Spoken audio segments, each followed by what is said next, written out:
Leviticus chapter 5.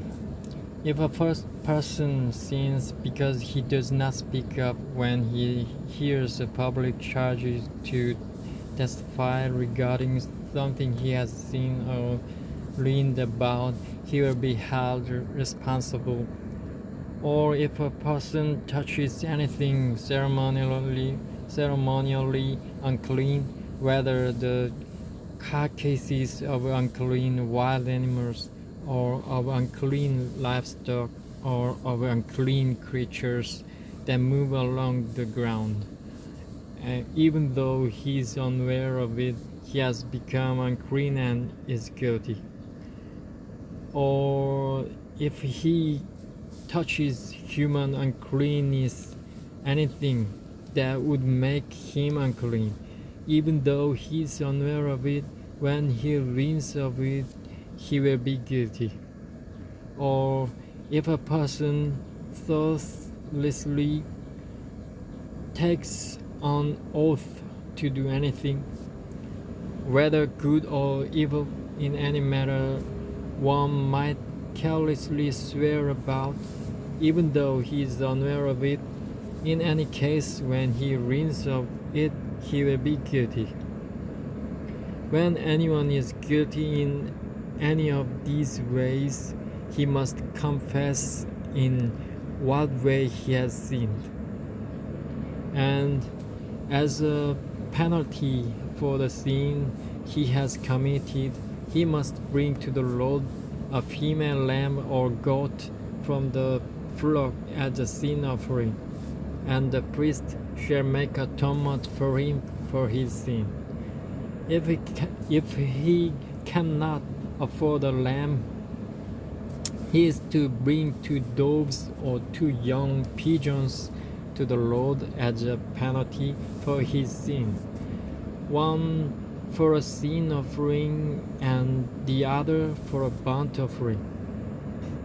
He is to bring them to the priest, who shall first offer the one for the sin offering. He is to wring its head from its neck, not severing it completely, and is to sprinkle some of the blood of the sin offering against the side of the altar.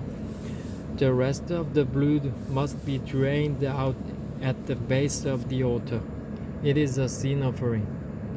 The priest shall then offer the other as a burnt offering in the prescribed way and make atonement for him for the sin he has committed, and he will be forgiven.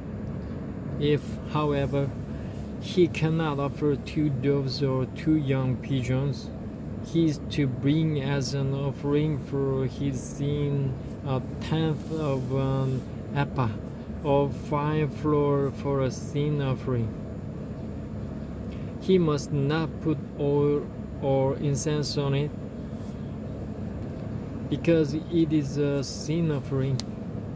He is to bring it to the priest, who shall take a handful of it as a memorial portion and burn it on the altar on top of the offerings made to the Lord by fire. It is a sin offering. In this way, the priest will make atonement for him for any of these sins he has committed, and he will be forgiven. The rest of the offering will belong to the priest, as in the case of the grain offering. The Lord said to Moses, "When a person commits a violation and sins unintentionally in regard to any of the Lord's holy things, he is to bring to the Lord as a penalty a lamb from the flock, one without defect, and of the proper value in silver, according to the sanctuary's shekel. It is a guilt offering.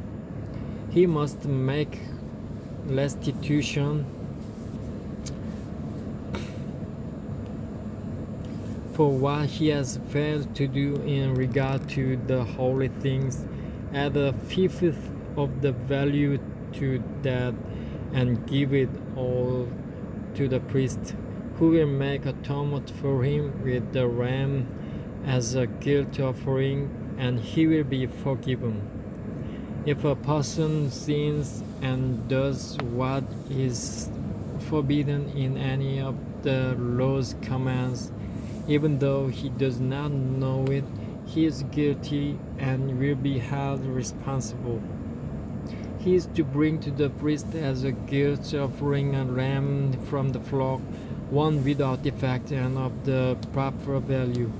In this way, the priest will make atonement for him for the wrong he has committed unintentionally, and he will be forgiven.